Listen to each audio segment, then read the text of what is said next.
भाई चंद्रशेखर, हमारे राष्ट्रीय अध्यक्ष आदरणीय भाई चंद्रशेखर आज़ाद जी के निर्देश पर यह किसानों को समर्थन देना है बीमार, तो ये सरासर इस देश के अन्नदाता के साथ में जाती है। आप 3 विधेयक ले आए और ये इतने खतरनाक विधेयक है तीनों।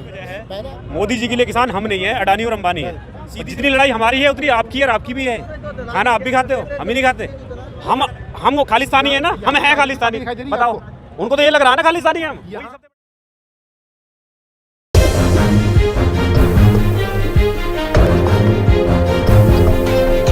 नमस्कार, आप देख रहे हैं नेशनल इंडिया न्यूज़ और इस समय हम दिल्ली गाजीपुर बॉर्डर पर स्थित है, जहां पर किसानों का धरना प्रदर्शन चल रहा है। यहां पर हज़ारों की संख्या में बहुत सारे ज़िलों से, यूपी के बहुत सारे ज़िलों से किसान यहां पर मौजूद हैं। अपनी मांगों को लेकर अडिग हैं और अपनी मांगों को लेकर प्रदर्शन कर रहे हैं, लेकिन दिल्ली पुलिस उन्हें अंदर नहीं जाने दे रही है, रामलीला मैदान नहीं जाने दे रही है। इन्हीं सभी चीज़ों को लेकर आज हम किसानों से बात करेंगे। आखिर क्या वजह है कि वो धरना प्रदर्शन कर रहे हैं, उनको इन तीनों कानूनों से दिक्कत क्या है। तो हमारे साथ कुछ किसान मौजूद है जो मोदी सरकार के तीनों जो किसान कानून उसका विरोध प्रदर्शन कर रहे हैं, लेकिन सरकार अभी भी सुन रही है। तो आइए जानते हैं क्या कुछ इनका कहना है। सर, क्या नाम है आपका? सतपाल चौधरी, आज़ाद समाज पार्टी भीम आर्मी से हूँ मैं।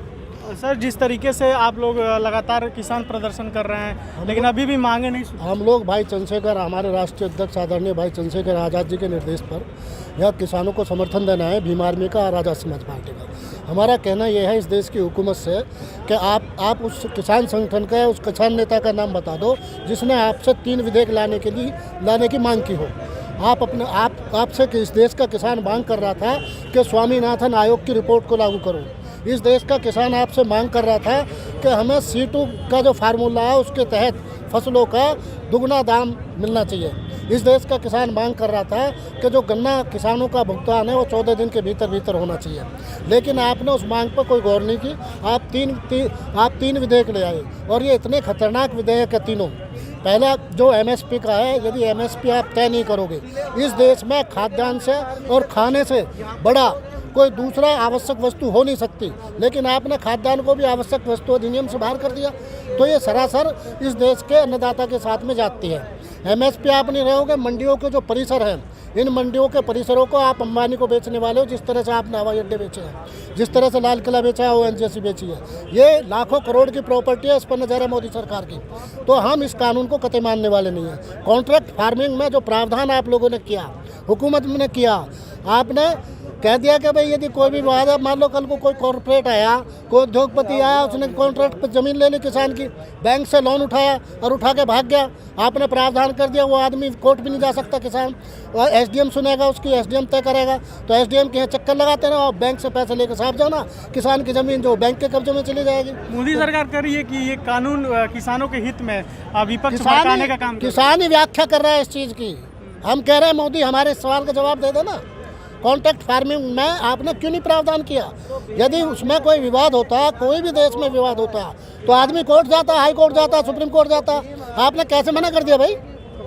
देश में जय जवान जय किसान का नारा दिया जाता है, लेकिन जिस तरीके से पिछले 1 हफ्ते में किसानों को मारा गया है, आंसू गैस के गोले दागे गए हैं, बहुत जगह गड्ढे किए गए, कैसे आप इस बिना युद्ध के हजारों लोग सीमा पर जवान मर चुके हैं और बिना किसी इमरजेंसी के किसानों को अपना कानून बना के उद्योगपतियों से ठगवाने के लिए कानून बनाकर उन्हें बर्बाद करने की साजिश रच रही है सरकार। और रविशंकर प्रसाद का बयान आया कि वो किसान कितना भी प्रदर्शन करने, हमको तो कोई फर्क नहीं पड़ेगा। ये झूठे लोगों का फर्क पड़ जाएगा। दिल्ली कई बार तोड़ चुके हैं लोग, युद्ध में भी और आंदोलन में भी।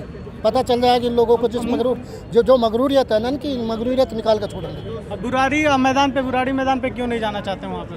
अभी देखिए, वो तो अस्थायी जेल बना रखे हैं उन्होंने वहाँ। जो ट्रैक्टर ट्रॉली अंदर चला गया उसको बाहर नहीं निकलने दे रहे।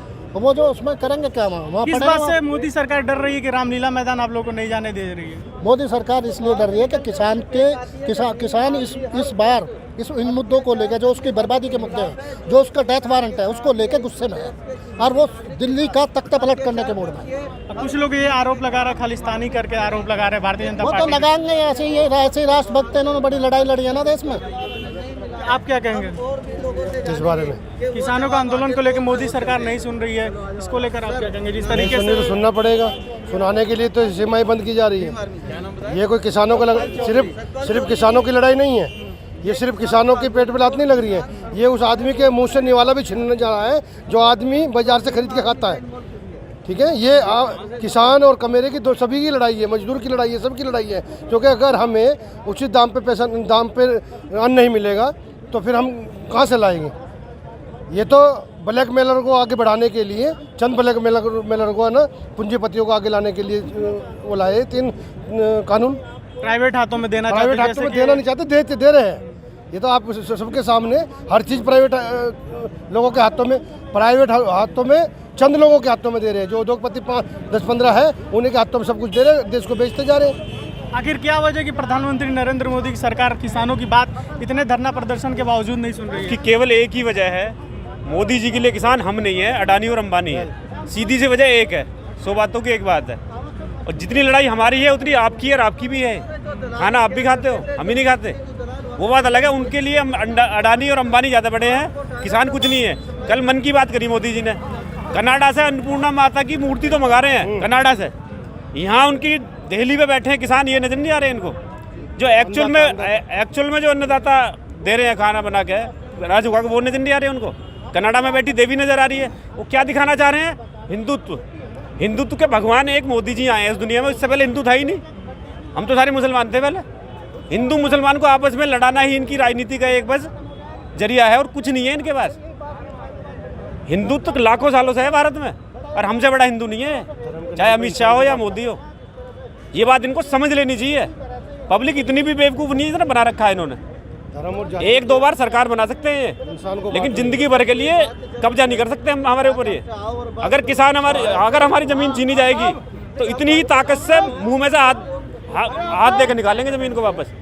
मर जाएंगे लेकिन हटेंगे नहीं यहाँ से, मांगे जब तक नहीं मानी जाएंगी हमारी। सीधी सी बात है। रविशंकर प्रसाद हमारे पास कोई IT सेल नहीं है, कोई TRP वाला नहीं है हमारे पास, लेकिन अपनी लड़ाई हम खुद लड़ना जानते हैं। हम नौकरी पेशा आदमी हैं, लेकिन किसान के बेटे हैं।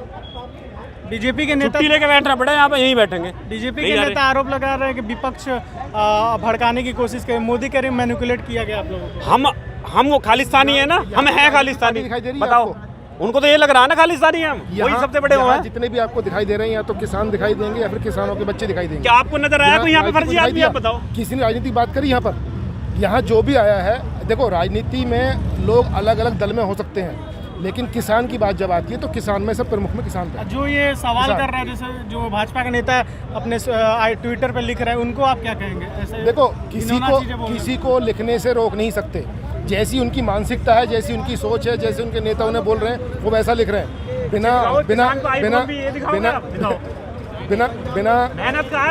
बिना अमित शाह के उसके वो लोग नहीं कर रहे भाई। जब तक मुखिया का गो एड नहीं मिलेगा वो लोग इस तरह लिखते। हमारे सहयोगी सद्दाम करीमी के साथ मैं पारितोष मल, नेशनल इंडिया न्यूज़। चैनल को सब्सक्राइब नहीं किया है तो प्लीज़ सब्सक्राइब कीजिए और ताज़ा अपडेट पाने के लिए बेल आइकन को दबाना